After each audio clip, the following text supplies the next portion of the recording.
दोस्तों नमस्कार। दोस्तों आज हम बात करेंगे निर्मला सीतारमण को लेकर के।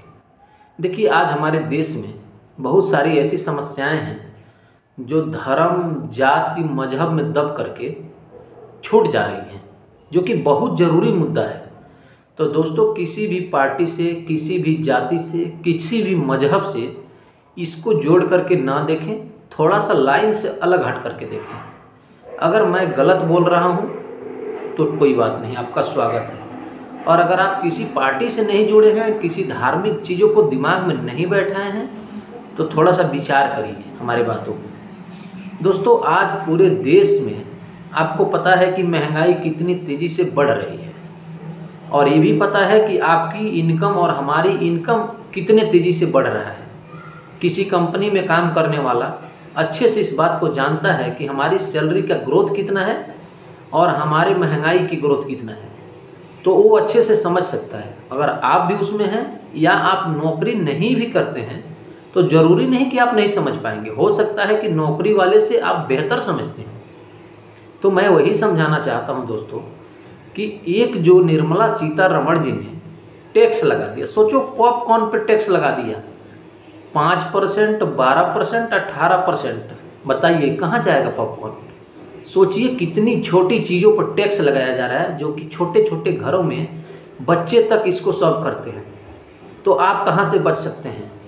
सोचिए अगर आप एक गाड़ी खरीदते थे 4 व्हीलर या 2 व्हीलर, तो 4 व्हीलर में आप जब खरीदते हैं ना तो उस पर टैक्स देते हैं। मान के चलिए एक 8 लाख की गाड़ी है ना, तो उसमें आप 2.5-3 लाख टैक्स देते हैं सरकार को, नई गाड़ी पे।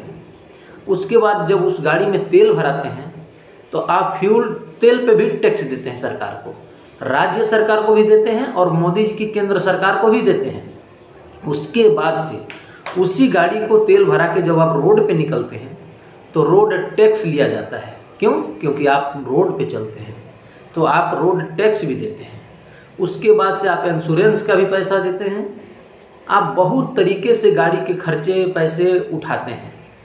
इतने सारे खर्चे के बावजूद भी निर्मला सीतारमण ने एक बिल पास किया। उस बिल में यह था कि अगर आपकी गाड़ी कोई 2 साल या 3 साल या कितनी भी पुरानी है, अगर आप उसको बेचते हैं किसी दूसरे के हाथ में, तो उस पर भी 18% अब GST लगेगा।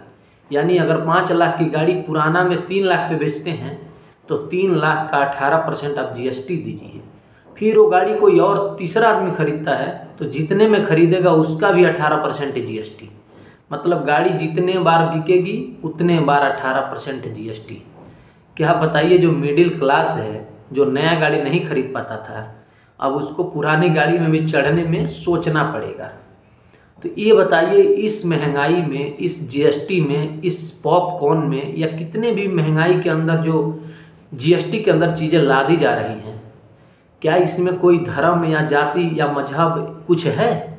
ऐसा तो नहीं है कि हिंदू के लिए 18% नहीं लगेगा, मुसलमान के लिए लगेगा। ऐसा तो नहीं है कि आप पॉपकॉर्न खाएंगे तो 12%, 5%, 18% देंगे, हिंदू नहीं देंगे। ऐसा नहीं है ना, सब इस दायरे में आएंगे। तो फिर आप हिंदू और मुस्लिम के जाल में क्यों फंसे हैं, इस पे विचार करिए। आज उत्तर प्रदेश सरकार, पूरे उत्तर प्रदेश में जो बिजली विभाग है उसको प्राइवेट करने की योजना पास कर चुकी है, और एक आदेश भी निकाला है कि आप 6 महीने के आसपास, एग्जैक्ट नहीं पता है, आप कोई बड़ा अनशन धरना प्रदर्शन नहीं कर सकते। इसका रीज़न हो सकता है आप जड़ में जाइए, क्योंकि सरकार जब किसी सरकारी नौकरी को प्राइवेट करेगी तो सीधी सी बात है जो उसमें लोग होंगे वो विरोध करेंगे, और विरोध करेंगे तो सड़कें जाम होंगी, कहीं ना कहीं बाधा आएगी। तो सरकार उस पारित को लागू करने से पहले ऐसा नियम बना देती है कि आप धरना प्रदर्शन ना करें और ये बिल आसानी से पास हो जाए। तो क्या बताइए, जो उसमें नौकरी करते हैं सब हिंदू हैं, मुस्लिम नहीं हैं, या केवल मुस्लिमों का ही प्रभाव पड़ेगा, आप हिंदू को नहीं पड़ेगा? मुझे जहाँ तक अनुमान है कि उस विभाग में जनसंख्या के हिसाब से सबसे ज़्यादा हिंदू ही होंगे। तो क्या ये प्राइवेट होगा तो हिंदू को ऊपर असर नहीं पड़ेगा? तो आप हिंदू मुस्लिम में क्यों पड़े हैं? देखिए महंगाई, बेरोजगारी, टैक्स, ये कोई जाति धर्म देख के नहीं आ रहा है, और समझ में सबको आएगा, आज नहीं तो कल आएगा। तो ये जाति धर्म से ऊपर थोड़ा उठिए और सरकार से सवाल करिए। अगर सरकार कुछ चीज़ें गलत उठा रही हैं तो विरोध करिए, और सरकार कुछ सही कर रही है तो सराहना भी करिए। ऐसा नहीं है कि अंधे बन जाइए कि हम इस धर्म से आते हैं, हम उस धर्म से आते हैं। आपकी भी ज़िंदगी है, आपको भी खाना है, दवा कराना है, पढ़ाई करना है। तो सरकार जो अच्छा करे अच्छा कहिए, बुरा करे तो बुरा कहिए। धर्म और जाति से ना जोड़ के देखे तो ही बेहतर होगा, क्योंकि महंगाई किसी पर्सनल के लिए नहीं आती है। तो आपका क्या विचार है? अगर मेरी बात आपको थोड़ा भी समझ में आया हो तो इस वीडियो को ज़्यादा से ज़्यादा शेयर कर दीजिए, इस पेज को फॉलो कर लीजिए, इस चैनल को सब्सक्राइब कर लीजिए, और हमें कमेंट करिए कि हमारे विचार में और आपके विचार में क्या अंतर है, या हम लोग ऐसे ही सोचते हैं कि जैसे हम सोचते हैं। तो मैं आपसे पुनः आग्रह करता हूं कि आप थोड़ा जाति धर्म से ऊपर उठिए, क्योंकि आपके भी बच्चे पढ़ेंगे।